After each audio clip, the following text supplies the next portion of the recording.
Hello everyone, my name is Evan Jansen. I'm a former English teaching fellow and regional coordinator with Heart for Change and Volunteers Colombia, and I'm currently the Immersions Program Director for Volunteers and Heart for Change. Today I wanted to talk to you a little bit about the public school system in Colombia. Schools are very different here, and depending upon the background that you've come from, you will realize that shortly, whether they're very similar to your country or very different. Basically, they vary greatly by size, condition, cleanliness, discipline, curriculum, and especially by location. So it's important to be open-minded when you come to Colombia and be willing to be flexible regarding the characteristics of your school. This is especially important when you're learning to kind of manage your expectations before you come to Colombia. A very important part of coming here is being willing to have that alacrity and that flexibility to change your schedule at the last minute, because there are almost always changes in programs like this. So a good part of managing your expectations before you come to Colombia and you begin to teach in the public school system is to ask yourself, what was your school system like? So if you came from public schools in the United States, like myself from Chicago, the structure might look something like this below, where you have preschool, elementary school, middle school, high school, and then you move on to upper education. So that could be community colleges, universities, graduate and postgraduate degrees, or even vocational education systems. But as you can see, they're pretty well divided, and this is a pretty general concept that can be applied to most of the states in the United States of America. So it's important to note that in the US system, it is most common that preschool, elementary school, middle school, and high school are completely separate, as you can see in the various images around the screen. It's very highly separated, and it's also highly regionalized in the United States, which is actually something that Colombia shares in common with the states, is that the education system is quite regionalized as well. However, most of the public school education system and the different levels of this public school education system are combined.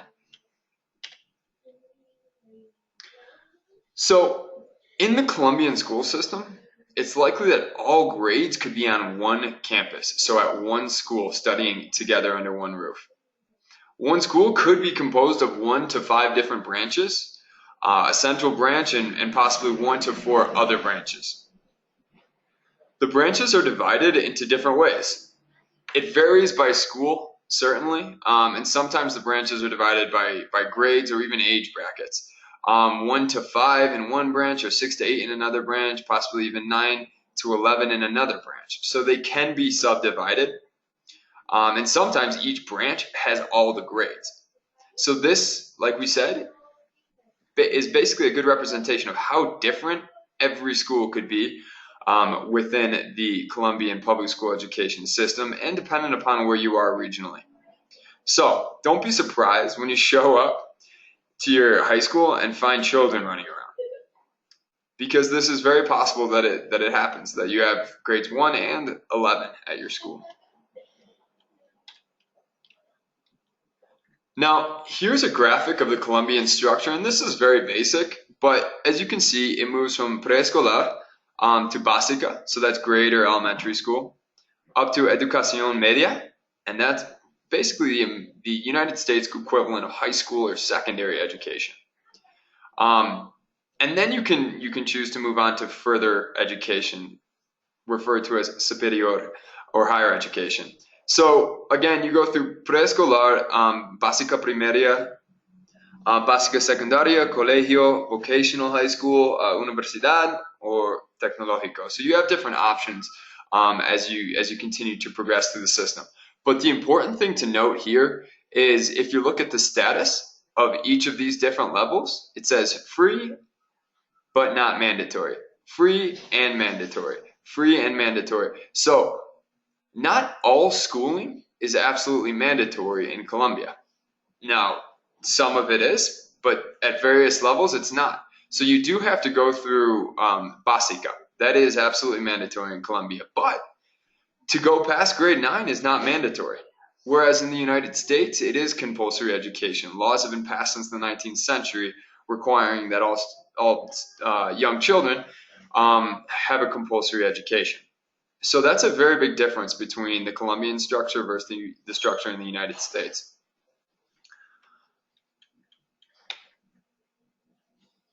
Now, a couple things to expect from every school that you guys will run across is that it will likely be in a somewhat urban area. Now, this could mean a small city or a large city, but it will have the basic structures of a city within the area that you're teaching. You'll also expect a chalkboard or a whiteboard in classrooms. Not to say that they're always going to be the best chalkboards or the best whiteboards, but you will have some resources in every class. Um, a mentor. A mentor is incredibly important to the program that Volunteers and Heart for Change has set up. A mentor is basically an English teacher who is your go-to person at the school, and most likely one of your co-teachers as well. So a mentor is essentially the person you go to if you have any issues with your classes or if you might need help outside of school with personal issues. So in conjunction with the regional coordinator, a mentor might be able to help you outside of school to set up a living situation or something along those lines. But it will most likely be that a mentor is one of your co-teachers and you'll be teaching alongside them in the classroom, like you can see in the image to the right of one of our previous volunteers. You'll certainly be teaching students from the age groups 13 to 18. Now, this is the focalizados. So this is the age bracket that the Colombian Ministry of Education would like to focus on for the next couple of years to meet their goals of becoming the most well-educated English-speaking country in South America. So you will be working with ages 13 to 18. Now, for the next few minutes, I wanted to show you some examples of current schools that we have within our system. Our first school here is CSAD, Hermógenes Massa, and that's in Armenia. Armenia is in Eje Cafetero, the coffee region. This is what we would consider a larger school. Over 4,000 students at this school, and only 3 fellows. So we have fellows there from New Zealand and the United States of America. And as you can see in the pictures below, you can see our fellows in the courtyard speaking to some of the students and a representative from the Ministry of Education. And then on the left, you see President Juan Manuel Santos and also the Minister of Education, Gina Peruri. So this was a special visit that they made to this school, and they tend to do this quite frequently, where they will drop in and make sure that English classes are going well. They will speak with some of the students in English, and it will be in a whole event for the school. It's really nice to see. The next school I wanted to show you was in Barranquilla. It's called ANAS La Hacienda. This school is actually a very special school. As I was a regional coordinator in Atlántico and Magdalena up on the northern coast of Colombia, I actually had the opportunity to work at this school, and it is a huge campus. In fact, they have a variety of different wildlife that live on the campus, sort of like a small zoo as well. So it will have 4 fellows within the coming months, but now only 1 from Serbia. The class sizes are less than 30 typically in the school, and they do have a couple of special programs going on. One is an English club that does campus cleanups and actually promotes caring for the environment around the school. So they do a good job of starting up extracurriculars outside of school, and that's something that you'll have the opportunity to do as a fellow, depending upon your school. But you always have that opportunity to be involved outside of school as well. In fact, it's definitely encouraged. The next school is Ai Berta Gedeon de Baladi. Now, this school is an excellent school, and it's a small one as well. So less than 2,000 students, roughly, and it has 1 fellow from Australia. That's Andrew Johnson. He's down in the bottom right and the bottom left. Andrew's had a lot of success at his school, and one of the things that he's been doing is creating an English news report at his school that gets everybody involved in sort of an extracurricular capacity outside of school. Another thing you can see in these pictures on the bottom left is Andrew Johnston working with a program called Techo. So through his school, he was able to find a program called Techo that is very similar to Habitat for Humanity, if you're familiar with that. It's something that really gives you an opportunity to get outside of the school and impact the community in a really meaningful way. The next school is in Ibagué. It's Ahí Santa Teresa de Jesus. It's another small school, and there's two fellows there currently, from the United States and from India. It is an all-girls school, and many of the schools in this program will be all-girls schools. They also have been doing conversation clubs for students and teachers, so to help improve the speaking ability and the pedagogical skill set of all the teachers as well.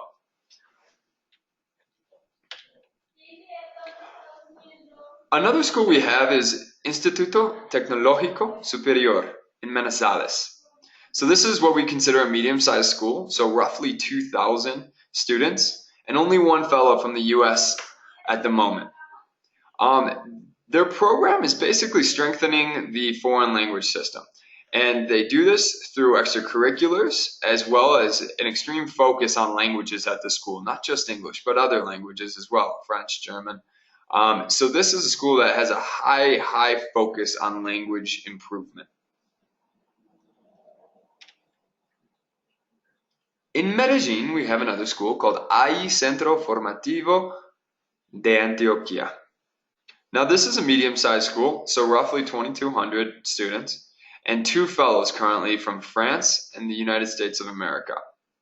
What they've been doing, which is quite special, is helping students apply for English scholarships to travel abroad or to study abroad. This is another one of those extracurricular activities that are available. You just have to pursue them and possibly reach out to the community and start them on your own.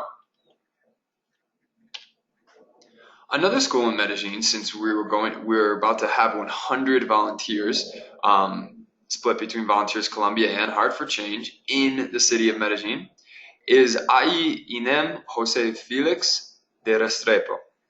Now this is a very big school. It's likely that you've never seen one quite this large, unless you've been to some schools in the States, in the United States, or possibly in Canada. But it has about 4,500 to 5,000 students at the moment.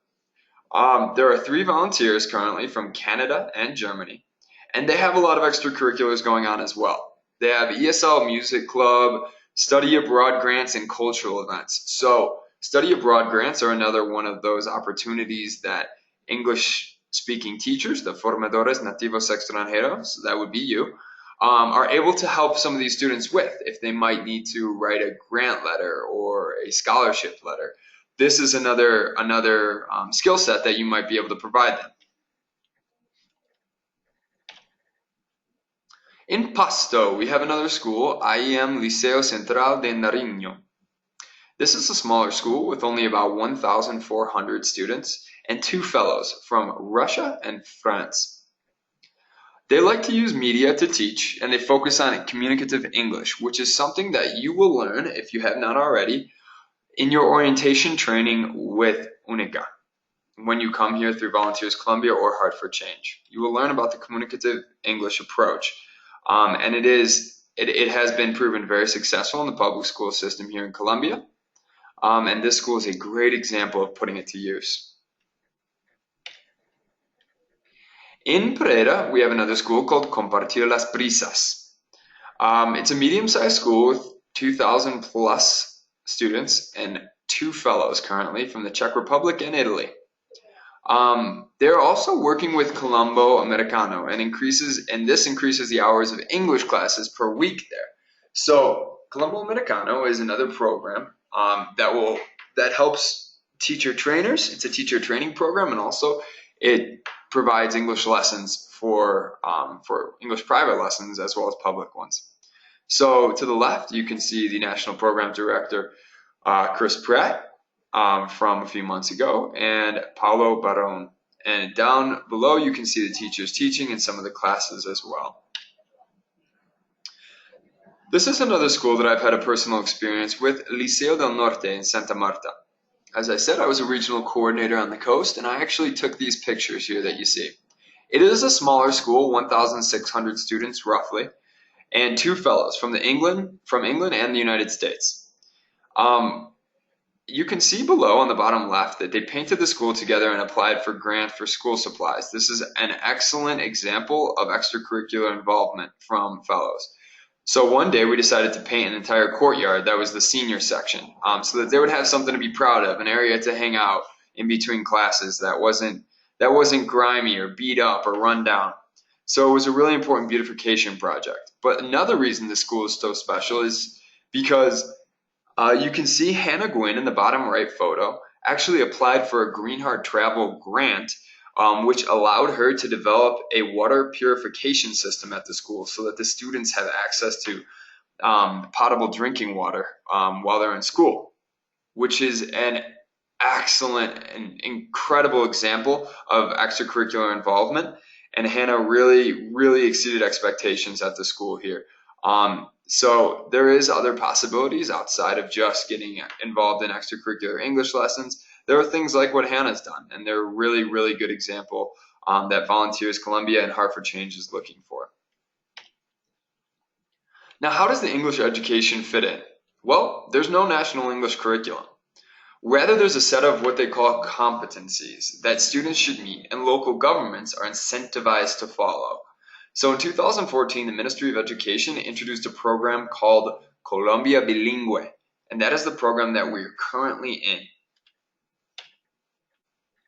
Colombia Bilingüe is going to last from 2014 to 2018. So Heart for Change and Volunteers Colombia are projects delivered by Colombia Bilingüe that actually bring English-speaking teachers to the country to help raise the ability levels of students and teachers alike. Now, they aim to raise the English proficiency by improving a number of different things. One is teacher training, another is pedagogical methodologies, and the third is by providing educational materials to the students and to the teachers. So these educational materials will come in the form of English Please 1, 2, and 3 books for different levels of English speakers. Now, what is the goal? The goal of the program is using the Common European Framework as a reference. By 2019, all secondary school graduates should be at a B1 level, while university graduates should be at B2. Primary and secondary school teachers are expected to be at B2, while those graduating from teacher training or pre-service programs should be at C1. Now, if you're unfamiliar with these levels, you will learn them upon your arrival, but they do increase from A1 to A2, B1, B2, C2, C1, and on. Now, what's the reality of the Colombian education system? Well, the reality is that most students receive 1 to 3 hours a week of English education in their high school. That is nothing. Their teachers are second language speakers, 75% of whom scored below B2 level and 14% scoring below A1, the lowest level. So oftentimes you'll run into situations where teachers actually speak similar levels of English as their students. Now, while that is important to reflect upon, what are the hopes? The hopes are even more important to look forward to. The hope is that we can not only improve the English level of students, but the teachers as well. This way we can help to better the English education system and Colombia in general. The mission of Heart for Change and Volunteers Colombia is to support organizations and social projects in Colombia through programs of volunteer work. Most importantly, how to prepare or what to bring when you're coming to Colombia. Well, in terms of teaching items, you could bring any books or materials that you like to teach with or that you might deem applicable for your classrooms. Bring stickers or trinkets, small objects that you can give out as prizes or gifts. And bring cultural materials. Now this I think is really important. All of you are going to be coming from different parts of the world, so it's incredibly important to share your culture, not just your language with the students, but your culture. And you can do this by bringing materials that are specific to your culture into your classrooms. These are called realia, and these are a really, really good way to teach a different language. Well, that's it for now. I hope you have a pretty good idea now of the public school system and what you can expect while you're here. If you have any further questions, please reach out to either Volunteers Colombia or Heart for Change, the volunteer programs. And we wish you the best of luck.